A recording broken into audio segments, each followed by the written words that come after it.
First of all, let me thank you for hosting us in such a beautiful location. Thank you for your warm welcome, and I feel that you are all impatient to discover tonight the Alhambra.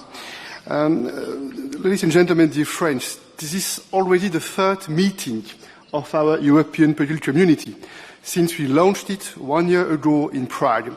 And I think this shows the relevance of this unique intergovernmental and leaders platform.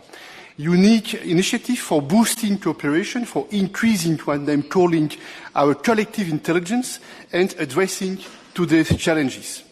COVID-19, climate change, energy security, cyber and hybrid threats, and on top of this, Russia's war against Ukraine. These challenges are too large for one nation to tackle alone, and it's why more than ever we must confront them together and take a strategic approach. Dear Volodymyr, I would like to start by addressing you personally, and I would like to repeat again, we stand with you and we stand with the Ukrainian people. We are impressed by your courage and by the courage of the people of Ukraine. We are impressed again by your strong words, and will continue to back you with strong military, political and financial support. The EU has already mobilized 82 billion euros to support your country, and you know that we are preparing an additional substantial package to assist Ukraine, and will also continue to pile the pressure on Russia to end this war. For instance, we strongly support the efforts with the G7 to ban the imports of Russian diamonds starting next year, and we continue to work actively work with international partners to prevent the circumvention of sanctions. And we also fully support your efforts, especially with your peace formula, based on the principles of the UN Charter, based on the principles of no impunity, and based on the principles of the territorial integrity. Dear friends, since the start of the war, the Kremlin has threatened many of us with energy blackmail. And it clearly shows the need for more cooperation, for more continental cooperation. In the EU, for instance, we are tripling our renewable capacity and doubling our energy efficiency. And we intend to continue to strengthen our energy sovereignty. We must invest more, we must innovate more, and work together more. And we are all working together, for instance, to boost our energy connectivity. Just two examples.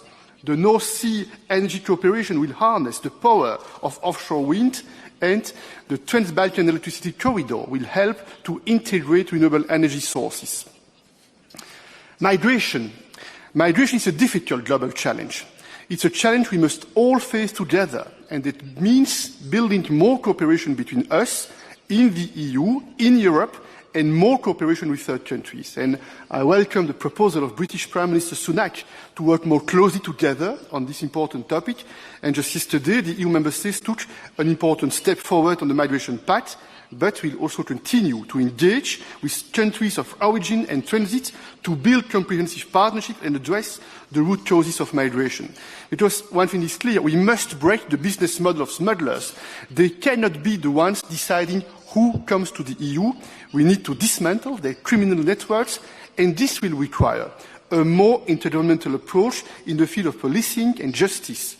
And we should also look at the opportunities for legal migration on the one hand, but on the other hand, we need to work for more effective returns. Ladies and gentlemen, I sincerely believe this political community platform can play and should play an important role in diffusing conflicts and in helping to resolve them, notably in the South Caucasus and between Serbia and Kosovo. Because conflicts are not only a problem for those directly involved, they are a problem for the region and for our continent.